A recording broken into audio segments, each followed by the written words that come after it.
SIR করে BJP সরকার ভয় দেখাতে চাইছে, মেমারিতে বললেন তৃণমূল ব্লক সভাপতি।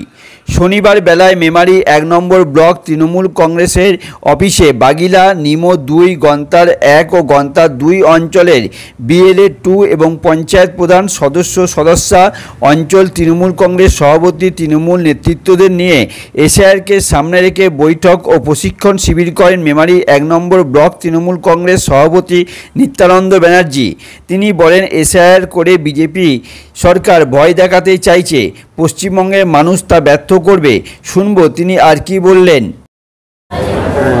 সামনে এসআইআর 4 তারিখ থেকে শুরু হয়ে যাচ্ছে, তো এসআইআর নিয়ে আপনাদের দলীয় প্রস্তুতি কি ব্লক? না, একদম আমাদের নেতা অভিষেক বন্দ্যোপাধ্যায় গতকাল ভিসি করে আমাদের যে পরামর্শ দিয়েছেন, বিএলএ 2 এরা তারা গ্রামে গ্রামে মানুষের পাশে থাকবে। প্রতিটা পঞ্চায়েতে আমাদের একটা করে এসআইআর সহায়তা ক্যাম্প হবে এবং আমাদের ব্লক অফিসে এসআইআর সহায়তা ক্যাম্প হবে। আমরা মানুষের পাশে আছি, সাথে আছি। একজন বৈধ ভোটারও বাদ যাবে না, সে দায়িত্ব আমরা নেব।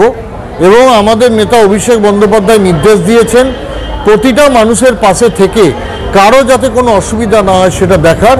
আমরা মেমারি ১ নম্বর ব্লক তৃণমূল কংগ্রেস আজকে সকালবেলাতে বাগিলা অঞ্চল এবং নিমো ২ অঞ্চলের যারা বিএলএ 2 আছে, বুথ সভাপতি আছে, পঞ্চায়েত সদস্য আছে, তাদেরকে আমরা ট্রেনিং দিলাম। আজকে বিকেলে গন্তার 1 এবং গন্তার 2 আছে। আগামীকাল দলুইবাজার 1 আছে, দলুইবাজার 2 আছে।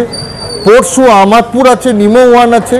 2টি করে অঞ্চলকে নিয়ে আমরা একটি করে প্রশিক্ষণ শিবির করছি এবং আমরা আশাবাদী আমাদের ছেলেরা মানুষের পাশে থেকে এসআইআর এর বিষয়টাকে সম্পূর্ণভাবে সমাধান করবে।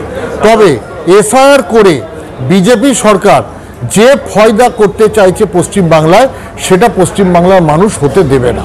সাধারণ মানুষের প্রতি কি বার্তা? সাধারণ মানুষকে বলবো, চিন্তা করবেন না, ভয় পাবেন না, মমতা বন্দ্যোপাধ্যায়ের উপর ভরসা রাখুন। আপনাদের বৈধ কাগজপত্র যা কিছু আছে সেই কাগজগুলিকে জোগাড় করুন। কোনোভাবে বিজেপি আপনাদের কোনো ক্ষতি করতে পারবে না।